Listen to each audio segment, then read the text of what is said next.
L'histoire du guerrier berserker à la bataille de Stamford Bridge est l'un des événements les plus épiques de l'histoire des Vikings. La bataille de Stamford Bridge eut lieu le 25 septembre 1066, près du village de Stamford Bridge, en Angleterre. L'armée anglaise, dirigée par le roi Harold II, affronta les envahisseurs vikings menés par Harald III de Norvège et Tostig Godwinson, le frère d'Harold II.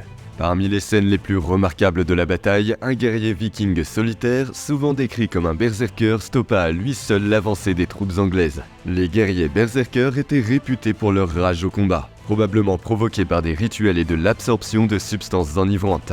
Ils étaient considérés comme tellement sauvages et intrépides que, selon la légende, ils ne ressentaient aucune douleur et étaient presque invincibles. En effet, alors que l'armée anglaise tenta de franchir le pont pour affronter les Vikings, un seul guerrier viking se positionna sur le pont et bloqua l'avancée de l'armée anglaise, massacrant plusieurs soldats qui tentaient de passer.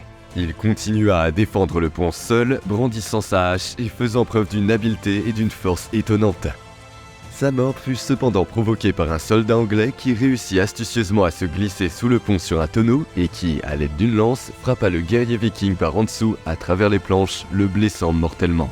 La bataille de Stamford Bridge s'est avérée être un triomphe décisif pour l'armée anglaise et marqua la fin des invasions vikings en Angleterre. Cependant, 3 semaines plus tard, Harold II devait affronter un autre envahisseur, Guillaume le Conquérant, à la bataille d'Hastings, une bataille dont il ne survivrait pas et qui conduira à la domination normande de l'Angleterre. Bien que l'on ne connaisse pas l'identité du féroce guerrier qui, à lui seul, repoussa les forces anglaises, les Vikings savaient avec certitude que l'esprit de ce valeureux soldat avait été choisi par les Valkyries pour vivre parmi les dieux dans la glorieuse salle du Valhalla. L'histoire du berserker du pont incarne aujourd'hui le courage et la férocité des guerriers vikings.